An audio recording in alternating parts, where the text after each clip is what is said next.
नमस्कार, मैं आपके साथ प्रशांत धीमान और आप देख रहे हैं हॉर्नबिल टीवी। रुक करते हैं खबरों का। देहरादून में उत्तराखंड निकाय कर्मचारी संयुक्त मोर्चा की तरफ से कार्यक्रम का आयोजन किया गया, जहां मुख्यमंत्री पुष्कर सिंह धामी ने शिरकत की। वहीं इस अवसर पर मुख्यमंत्री ने निकाय कर्मचारियों की प्रदेश के विकास और स्वच्छता अभियान में महत्वपूर्ण भूमिका की सराहना की।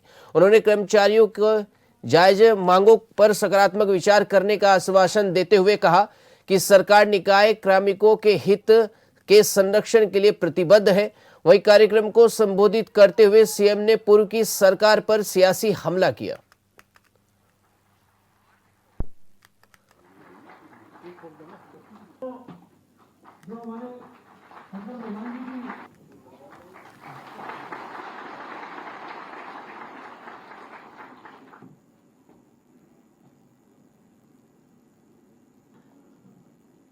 हमारे उत्तराखंड निकाय कर्मचारी संयुक्त मोर्चा के किसानों के हितैषी श्री पुष्कर धामी जी से और श्री सुनील कुमार जी खरवाल जी से हमारे मंच पर पहुंचे। धन्यवाद। पर्यावरण मित्र कल्याण कोष की स्थापना तथा पर्यावरण मित्रों की पदोन्नति के लिए पर्यवेक्षक पद पर किए जाने का प्रस्ताव भी शासन में आ गया है, उस पर भी विचार चल रहा है। इतना ही नहीं, हमने कर्मचारियों के हितों को ध्यान में रखते हुए नगर निकाय के संविदा कर्मचारियों का वेतन 7,500 रुपये से बढ़ाकर 15,000 रुपये करने का भी काम किया, जैसा आप सबको पता है। इसी प्रकार देखिए, कांग्रेस पार्टी के समय में वन टाइम सेटलमेंट कर्मचारियों के मृतक आश्रितों को नियुक्तियों का लाभ नहीं मिल पाता था और उन्होंने कभी सोचा भी नहीं कि उनको लाभ मिलना चाहिए, भाइयों बहनों, क्योंकि वो कभी इस दिशा में नहीं सोचा उन्होंने। देश की आजादी के बाद लगातार 60 वर्षों तक एक ही पार्टी का देश के अंदर शासन रहा है और उसमें से भी 55 वर्षों तक एक परिवार का शासन रहा है। लेकिन हमारी सरकार ने इस व्यवस्था को सुधारते हुए मृतक आश्रित नियुक्तियों पर लगी रोक को हटाने का महत्वपूर्ण निर्णय लिया। भाइयों, ये कोई सामान्य निर्णय नहीं था, ये महत्वपूर्ण निर्णय था। ये निर्णय जब हम ले रहे थे तो ये सोचकर नहीं ले रहे थे कि ये काम है, ये प्रशासनिक फैसला है, सुरेंद्र जी, जोशी जी, इसलिए नहीं ले रहे थे कि ये प्रशासनिक निर्णय है, ये सरकारी काम है, ये निर्णय लेना है, बल्कि हमारे पूरे दिलो दिमाग में बात थी कि ये हमारे उन भाई बहनों के जीवन से, उनके बच्चों से जुड़ा हुआ फैसला है और ये मानवीय संवेदनाओं से जुड़ा विषय था। क्योंकि जब किसी के परिवार का पूरा भरण पोषण करने वाला, पूरा परिवार चलाने वाला, उनका सहारा जब छिन जाता है तो उस समय में सरकार का कर्तव्य बनता है, समाज का कर्तव्य बनता है उस परिवार को हिम्मत देने का।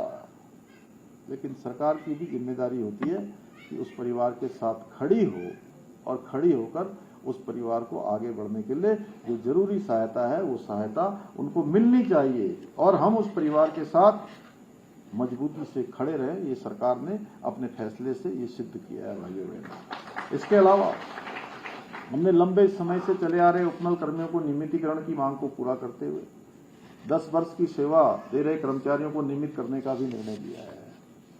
हमारा प्रयास है कि प्रदेश का हर कर्मचारी सम्मान और सुरक्षा के साथ अपनी जिम्मेदारी निभा सके। सरकार उसके साथ मजबूती से खड़ी रहे, हर क्षण हर पल आपके पीछे सरकार खड़ी रहे, ये प्रावधान हमने करने का लगातार प्रयास किया है। साथियों, एक तरफ हमारी डबल इंजन सरकार है, आप देख रहे होंगे पूरे देश में डबल इंजन सरकारों को लोग प्राथमिकता दे रहे हैं। कहीं भी चुनाव होता है पूरे देश में तो चाहे आप देखेंगे गुजरात में लंबे समय से डबल इंजन की सरकार बन रही है, मध्य प्रदेश में लगातार सरकार बन रही है, अभी हाल ही के दिनों में चुनाव हुए, दिल्ली में डबल इंजन की सरकार बन गई, हरियाणा में डबल इंजन की सरकार बन गई, राजस्थान में डबल इंजन की सरकार बन गई, छत्तीसगढ़ में डबल इंजन की सरकार बन गई।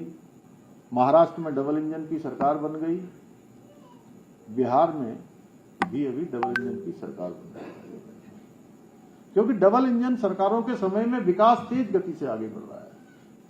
दोनों सरकारें एक दूसरे के साथ मेल जोल करके आवश्यकताओं के अनुसार फैसला लेते हैं।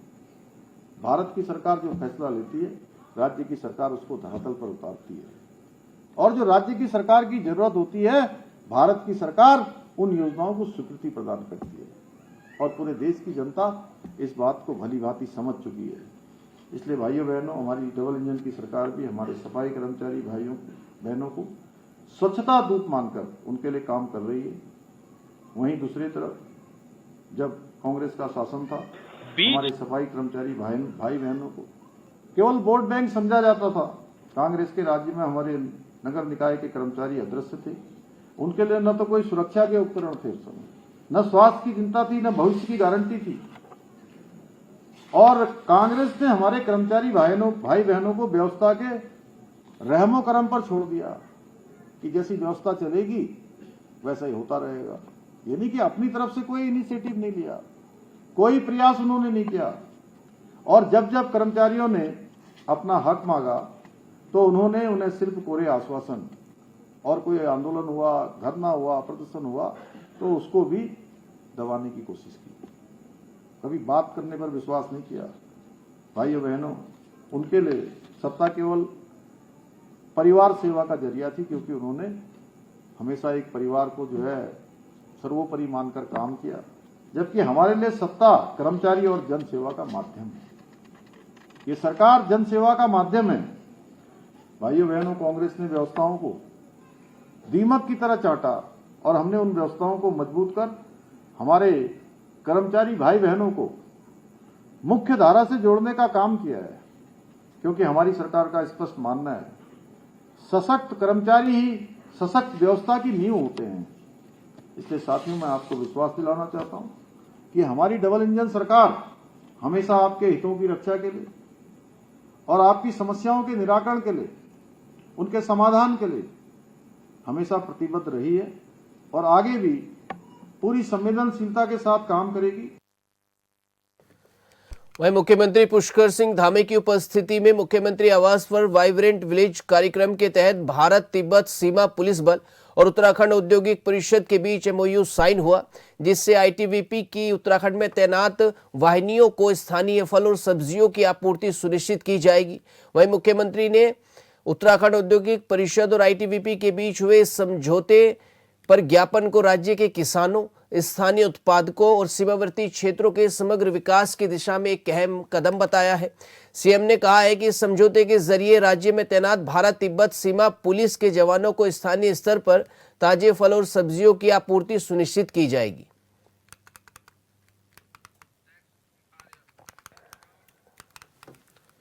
वहीं प्रदेश में एलपीजी की आपूर्ति को लेकर खाद्य और नागरिक आपूर्ति मंत्री रेखा आर्य ने साफ किया है कि कहीं भी गैस की किल्लत नहीं है और पर्याप्त स्टॉक उपलब्ध है। देहरादून में समीक्षा बैठक के बाद उन्होंने कहा कि कृत्रिम अभाव पैदा करने या कालाबाजारी करने वाले के खिलाफ तुरंत एफआईआर दर्ज की जाएगी। मंत्री ने बताया कि प्रदेश में 35 लाख से ज्यादा घरेलू कनेक्शन है और रोजाना पर्याप्त सप्लाई मिल रही है। वहीं अधिकारियों को 24 घंटे अलर्ट मोड में रहने और सभी उपभोक्ताओं तक होम डिलीवरी सुनिश्चित करने के निर्देश दिए गए हैं। अब तक 173 स्थानों पर छापेमारी कर 15 एफआईआर दर्ज की जा चुकी है। साथ ही पीएनसी कनेक्शन बढ़ाने और गैस सप्लाई में सुधार के भी निर्देश दिए गए हैं।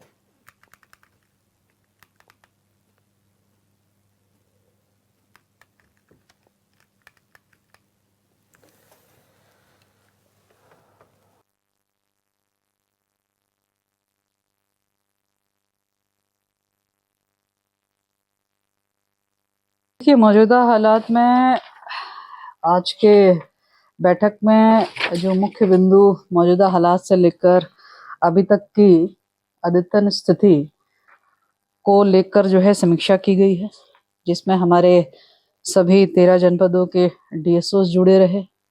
हमारे जो गैस एजेंसियां हैं, जिनसे कि हमारे चाहे वो कमर्शियल हो चाहे हमारे घरेलू गैस हो, संबंधित कंपनियों के अधिकारीगण भी उपस्थित रहे, जिसमें आईओसी वाले भी हैं, बीपीसी वाले भी हैं, एचपीसी वाले भी हैं।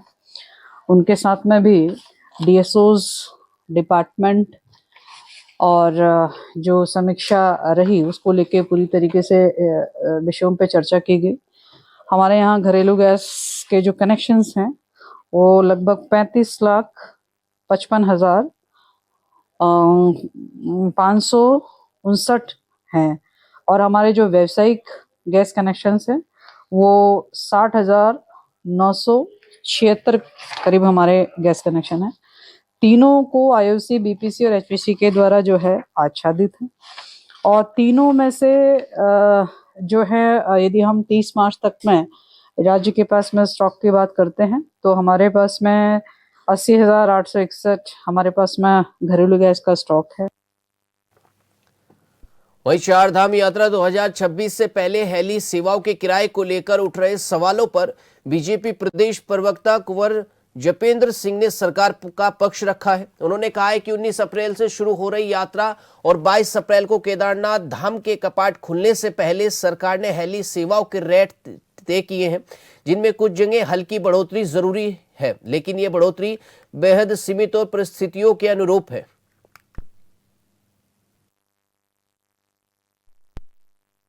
देखिए, वर्तमान परिस्थितियों के अनुरूप समय के साथ चीज़ें घटती और बढ़ती रहती हैं और जो बढ़ोतरी की जिसकी बात की जा रही है वो कोई इतनी बढ़ोतरी नहीं हुई है, बहुत ही आंशिक बढ़ोतरी हुई है और उस आंशिक बढ़ोतरी को इसलिए भी ठीक माना जाना चाहिए क्योंकि माननीय मुख्यमंत्री जी ने पिछली बार हेली सेवाएं देने वाली कंपनियों को ये भी निर्देशित किया था कि उत्तराखंड के अंदर डबल इंजन हेलीकॉप्टर्स की अनिवार्यता की जा रही है। डबल इंजन हेलीकॉप्टर इस्तेमाल में लाए जाएंगे और जो सिंगल इंजन हेलीकॉप्टर्स भी हैं वो बिल्कुल चुस्त दुरुस्त हालत में होने चाहिए, उनकी फिटनेस प्रॉपर होनी चाहिए।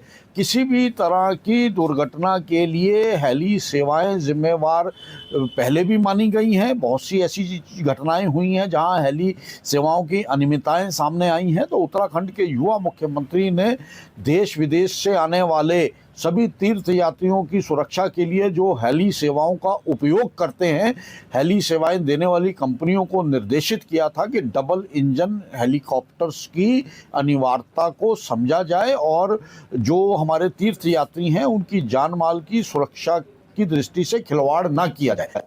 चारधाम यात्रा को लेकर के है। चारधाम यात्रा 2026 में इस बार स्वास्थ्य विभाग ने व्यापक और हाई लेवल तैयारियां की हैं। यात्रा मार्गों पर श्रद्धालुओं की सुरक्षा को ध्यान में रखते हुए करीब 1350 डॉक्टरों और पैरामेडिकल स्टाफ की तैनाती की जा रही है, जो अलग अलग पड़ावों और कैंपों में 24 घंटे सेवाएं देंगे। खास बात यह है कि सरकारी और प्राइवेट मेडिकल कॉलेजों के विशेषज्ञ डॉक्टर भी इस बार यात्रा में अपनी सेवाएं देंगे, जिससे गंभीर स्थितियों में तुरंत इलाज संभव हो सकेगा। वहीं यात्रा रूट पर 25 मेडिकल रिलीफ पोस्ट स्थापित की जा रही हैं, जबकि प्रमुख एंट्री पॉइंट्स और सख्त स्क्रीनिंग और हेल्थ चेकअप की भी व्यवस्था की जा रही है।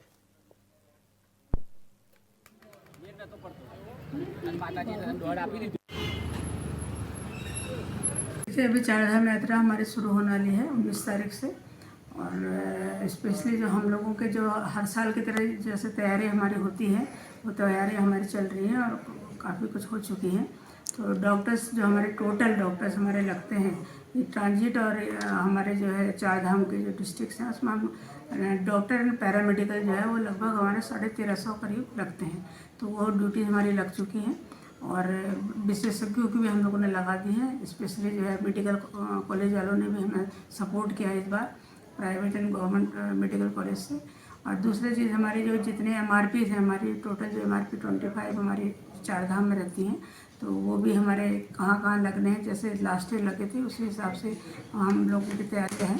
और साथ में जो है हमारे जो ट्रेनिंग जो डॉक्टर्स की है वो भी हमारी ट्रेनिंग चल रही है, इंटर डिस्ट्रिक्ट भी चल रही है और यहाँ भी मेडिकल कॉलेज में भी डॉक्टर्स की हम ट्रेनिंग दिलाते हैं 26 बैच में करीब। वो ट्रेनिंग भी हमारी स्टार्ट हो गई है। वहीं उत्तराखंड में प्लान को लेकर चल रही बहस के बीच कैबिनेट मंत्री भरत सिंह चौधरी ने बड़ा बयान दिया है। उन्होंने कहा है कि किसी एक फैसले या ब्लैकेट वैन से प्लान रुकना संभव नहीं है। क्योंकि ये एक सामाजिक प्रक्रिया है जो समय के साथ बनती और बदलती है। मंत्री ने कहा है कि खुशी की बात यह है कि अब लोग खुद अपने गांव की ओर लौटने लगे हैं और अपने मूल स्थान पर घर बनाने की पहल कर रहे हैं, जो एक सकारात्मक संदेश है।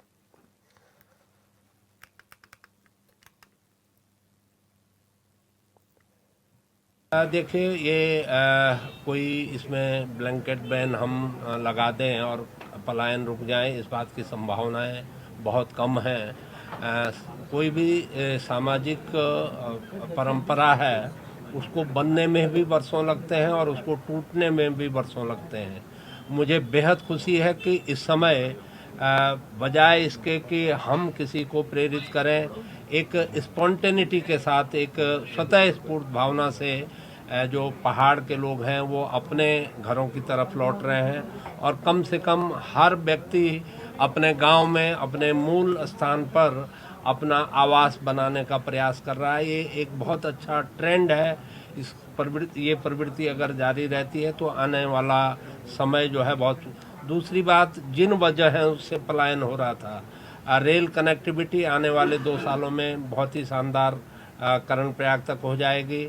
ऑल वेदर रोड जो इस समय उसके जितने भी सेंसिटिव स्पॉट थे उन सब का ट्रीटमेंट हो रहा है और आने वाले 1 साल के अंदर बहुत बेहतरीन हमारी जो ट्रांसपोर्टेशन की व्यवस्था है वो हो जाएगी।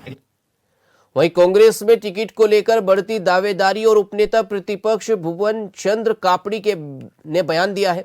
उन्होंने कहा है कि चुनाव से पहले कई लोगों का तैयारी करना और टिकट के लिए आवेदन करना पूरी तरह स्वाभाविक है। उन्होंने कहा है कि हर कार्यकर्ता को चुनाव लड़ने की तैयारी करने और टिकट मांगने का अधिकार है।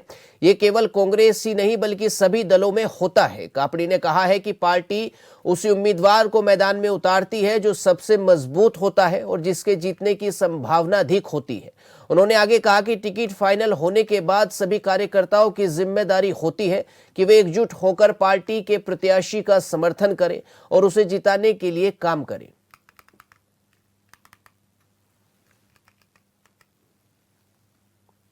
देखिए, एक सीट पर कई लोग तैयारी हर दल में करते हैं और वो हर व्यक्ति का अधिकार है कि वो तैयारी करे और वो पार्टी के लिए तैयारी करता है। जब पार्टी के लिए तैयारी करता है तो उसमें जो व्यक्ति मजबूत होता है उसको पार्टी चुनाव लड़ाती है।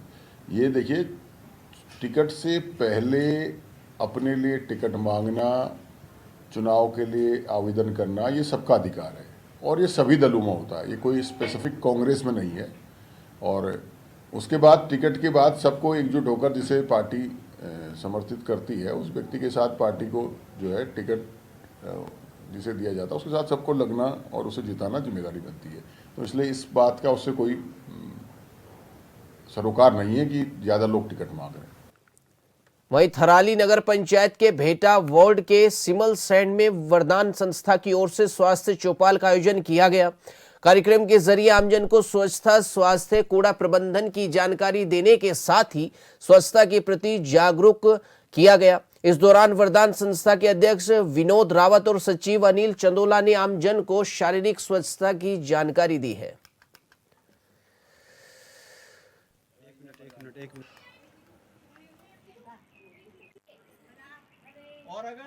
हमने हमारी संस्था वरदान संस्था के द्वारा पूरे विकासखंड थराली के 50 ग्राम पंचायतों में हम लोगों ने एक स्वच्छता अभियान चलाया है कि उसमें प्रत्येक गांव में जा कर के गाँव में चौपाल करके बच्चों को, बुजुर्गों को, महिलाओं को ये जागरूकता दी गई है कि भाई आप अपने स्वच्छता कैसे रहें, अपने हाथ वो धोने और अपनी गंदगी जो घर में जो भी कूड़ा आता है कूड़े का निस्तारण कैसे करें, घर की नालियों का निस्तारण कैसे करें, पानी का निस्तारण कैसे करें, तमाम स्वच्छता के बारे में जागरूकता दी गई है। और अगर मैं स्वच्छ रहूँगा तो मेरा घर स्वच्छ रहेगा, मेरा घर स्वच्छ रहेगा तो मेरा अगल बगल पड़ोस और मेरा गांव, मेरा मोहल्ला स्वच्छ रहेगा। यह अभियान हमारी वरदान संस्था के द्वारा लगातार जनहित के कार्य किए जा रहे हैं और ये पूरे विकासखंड थराली में अभी 3 माह तक हमारा स्वच्छता अभियान चलता रहेगा प्रत्येक गाँव में। वहीं काशीपुर की जनता नगर निगम की गाड़ियों में कूड़ा डालने की बजाय सड़कों को ही गंदा कर रही है। शहर के हर वार्ड और हर नुक्कड़ पर लगे गंदगी के पहाड़ नगर निगम की नाकामी से ज्यादा यहां की जनता की लापरवाही दिखा रहे हैं। जगह जगह गंदगी के अंबार से बीमारियों का खतरा भी बढ़ रहा है।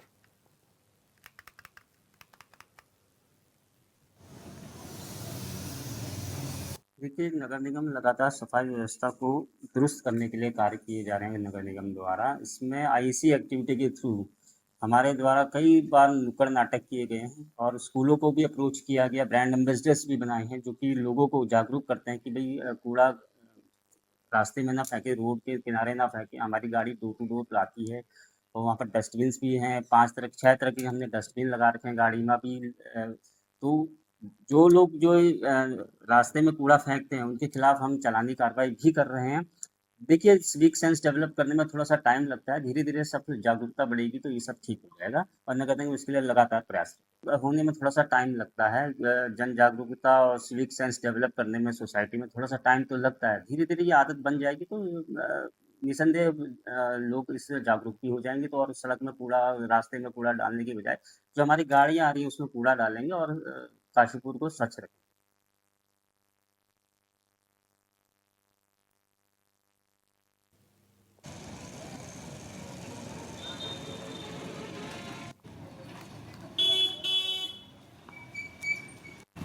इस खबर पर ज्यादा जानकारी के लिए हमारे संवाददाता अजहर मलिक हमारे साथ जुड़ चुके हैं। अजहर मलिक, क्या कुछ जानकारी सामने आ रही है इस खबर को लेकर?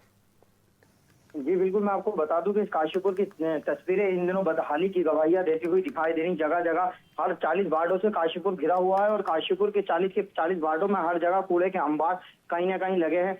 हालांकि नगर निगम द्वारा डोर टू डोर कूड़ा उठाने की कन्वेंसिंग जारी है और जागरूकता अभियान भी जारी, उसके बाद भी लोग सबक लेते हुए दिखाई नहीं दे रहे। और मजे वाली बात यह है कि नगर प्रशासन सिर्फ चालानी कार्रवाई ऐसे लोगों पर करके खानापूर्ति करता हुआ दिखाई दे रहा है। शहर को बदसूरत बनाने में जो लोग कोई कोर कसर नहीं छोड़ रहे हैं, तो कहीं ना कहीं प्रशासन को भी इस पर कड़ी कार्रवाई करनी चाहिए ताकि शहर खूबसूरत लगे और बीमारियों के अंबार से भी लोगों को बचाया जा सकता। जी ठीक है जरूरी, बहुत बहुत धन्यवाद आपका इस खबर पर जानकारी देने के लिए। वहीं नैनीताल के खुरपाताल क्षेत्र से सटे मंगोली और वजून में प्रस्तावित शराब की दुकान के खिलाफ ग्रामीणों का आंदोलन लगातार उग्र होता जा रहा है। तीसरे दिन भी बड़ी संख्या में महिलाओं ने शराब नहीं रोजगार चाहिए, मधुशाला नहीं पाठशाला चाहिए जैसे नारों के साथ धरना प्रदर्शन किया। वह इस दौरान उन्होंने सरकार से इस फैसले को तुरंत वापस लेने की मांग की। ग्रामीणों का कहना है कि प्रस्तावित दुकान के पास स्कूल और बाजार क्षेत्र है जिससे बच्चों के भविष्य और सामाजिक माहौल पर बुरा असर पड़ेगा। वहीं प्रदर्शन के दौरान क्षेत्रवासियों का एक प्रतिनिधित्व मंडल जिलाधिकारी नैनीताल से मिला और ज्ञापन सौंपा। वहीं खुरपाताल दौरे पर पहुंचे कुमाऊं आयुक्त दीपक रावत के काफिले को रोककर ग्रामीणों ने अपनी नाराजगी जाहिर की, जिसके बाद आयुक्त ने मामले में संज्ञान लेने का आश्वासन दिया।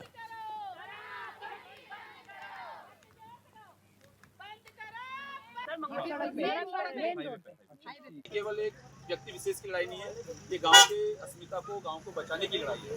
इस उत्तराखंड को जितनी महिलाओं ने, जितने हमारे लोगों ने, बड़े भाइयों ने जितना उत्तराखंड को बनाने के लिए शहीद हुए थे, उनका सपना था एक ऐसा उत्तराखंड, एक ऐसा राज्य बनेगा जिसमें हर घर में हर लोगों को रोजगार मिलेगा। लेकिन आज बड़े दुख के साथ इस बात को कहना पड़ रहा है कि आज रोजगार के बगैर हमें जगह जगह शराब की दुकानें देखने को मिल रही है।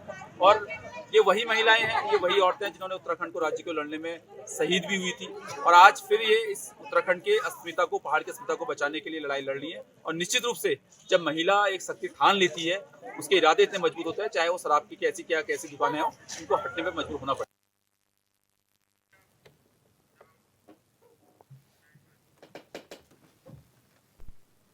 वही फिलहाल खबरों में इतना ही। आप बने रहिए हॉर्नबिल टीवी के साथ। नमस्कार।